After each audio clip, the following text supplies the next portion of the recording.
ദൈവത്തെ യഥാർത്ഥമായി നമ്മൾ ആരാധിക്കുവാൻ തയ്യാറാണെങ്കിൽ, ദൈവരാജ്യത്തിന് വേണ്ടി നമ്മൾ നിൽക്കുവാൻ തയ്യാറാണെങ്കിൽ, ഇരുൾ അടഞ്ഞ വഴികളിൽ തിരുനാളമാകുവാൻ ഇന്നത്തെ ചിന്ത. Praise the Lord. ദൈവനാമത്തിന് മഹത്വം ഉണ്ടാകട്ടെ. അനുഗ്രഹിക്കപ്പെട്ട ഈ പ്രഭാതത്തിൽ നിങ്ങളുമൊത്തായിരിക്കാൻ ദൈവം ഒരുക്കിയ നല്ല ഭാഗ്യ അവസരങ്ങളെ ഓർത്ത് കർത്താവിനെ സ്തുതിക്കുന്നു, സ്തോത്രം ചെയ്യുന്നു.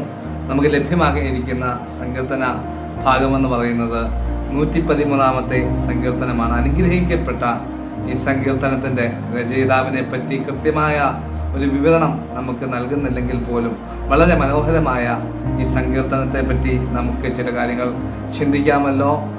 ഇതൊരു ആരാധനയുടെ സങ്കീർത്തനമാണ്.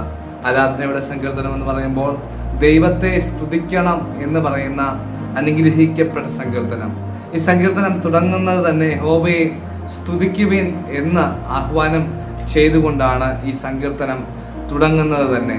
അങ്ങനെ യഹോവയെ സ്തുതിക്കുന്നതിനെ പറ്റി മറ്റ് പല കാര്യങ്ങളും പറഞ്ഞ് മുൻപോട്ട് ഈ സങ്കീർത്തനങ്ങൾ പോകുന്നു. ഏകദേശം 9 വാക്യങ്ങൾ അടങ്ങിയതാണ് ഈ സങ്കീർത്തന ഭാഗമെന്ന് പറയുന്നത്.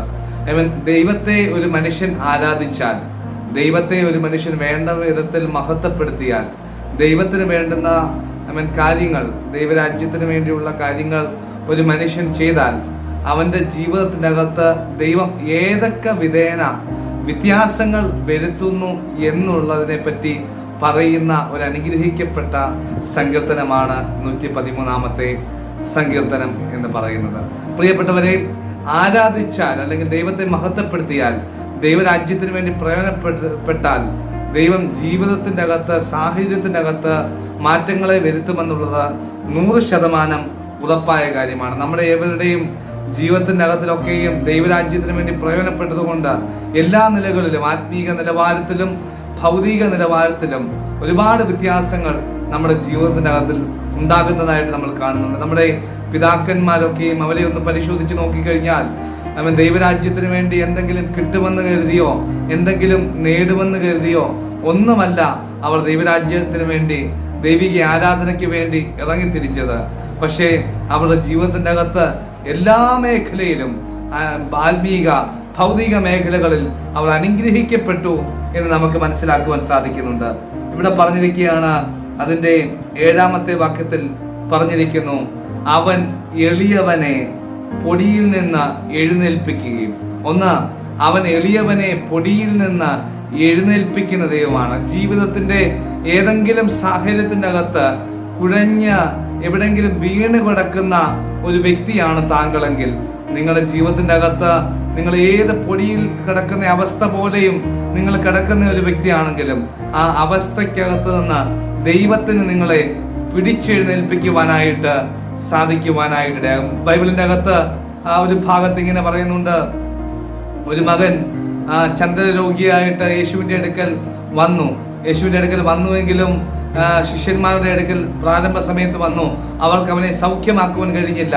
യേശുവിൻ്റെ അടുക്കൽ വന്ന് യേശു ആ ഭൂതത്തെ ശാസിച്ചു.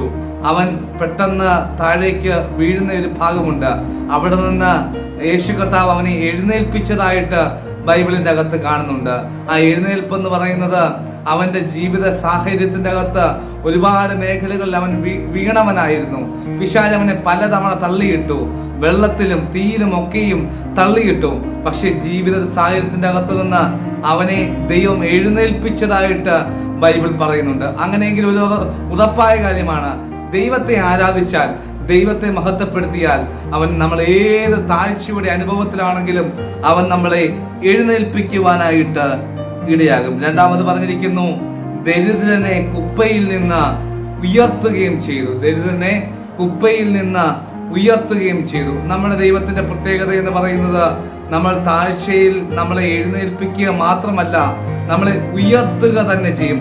അവന്റെ മുമ്പിൽ ആരൊക്കെ താഴുന്നുണ്ടോ, അവന്റെ മുമ്പിൽ ആരൊക്കെ വീണ് കിടക്കുന്നുണ്ടോ, ആ കർത്താവിന് മുമ്പിൽ ആരൊക്കെ നെഞ്ചുരുകി പ്രാർത്ഥിക്കുന്നുണ്ടോ, അവരെയൊക്കെയും ഉയർത്തുവാൻ നമ്മുടെ ദൈവം സർവശക്തനാണെന്നുള്ള കാര്യം മറന്നു പോകുവാനായിടയാകരുത്. അവൻ നമ്മളെ മാനിക്കുവാനായിടയായി. എന്നിട്ട് ആ ഭാഗം അവസാനിച്ച് മുൻപോട്ട് പോകുമ്പോൾ ഏറ്റവും അവസാനമായിട്ട് പറയുന്ന ഒരു പ്രധാനപ്പെട്ട കാര്യമാണ്, യഹോവയെ സ്തുതിക്കുവിൻ. അപ്പോൾ സ്തുതിയുടെ മഹത്വത്തെ പറ്റി, അല്ലെങ്കിൽ ദൈവത്തെ സ്തുതിക്കുന്നതിനെ പറ്റി, ദൈവത്തെ ആരാധിക്കുന്നതിനെ പറ്റി പറയുമ്പോൾ പ്രധാനമായിട്ട് പറയുന്നത് അവൻ പൊടിയിൽ കിടക്കുന്നവനെ അവൻ എഴുന്നേൽപ്പിക്കുന്നു, അവൻ താഴ്മയിൽ കിടക്കുന്നവനെ ഉയർത്തുന്നു എന്നുള്ള ഭാഗമാണ്. പ്രിയപ്പെട്ടവരെ, എനിക്ക് നിങ്ങളോട് പറയുവാനുള്ള ആത്മീക സന്ദേശം എന്ന് പറയുന്നത്, ദൈവത്തെ യഥാർത്ഥമായി നമ്മൾ ആരാധിക്കുവാൻ തയ്യാറാണെങ്കിൽ, ദൈവരാജ്യത്തിന് വേണ്ടി നമ്മൾ നിൽക്കുവാൻ തയ്യാറാണെങ്കിൽ, ദൈവിക രാജ്യത്തിന് വേണ്ടി നമ്മൾ കൊടുക്കുവാൻ തയ്യാറാണെങ്കിൽ, ദൈവം നമ്മുടെ ജീവിതത്തിന്റെ സകല സാഹചര്യങ്ങളെയും മാറ്റി സ്ഥിതികൾക്ക് വ്യത്യാസപ്പെടുത്തി നമ്മുടെ എല്ലാ മേഖലകളെയും അനുഗ്രഹിക്കുവാനായിട്ട് ഇടയാകും. ഈ വചനങ്ങളാൽ കർത്താവ് നിങ്ങളെ സഹായിക്കുമാറാകട്ടെ.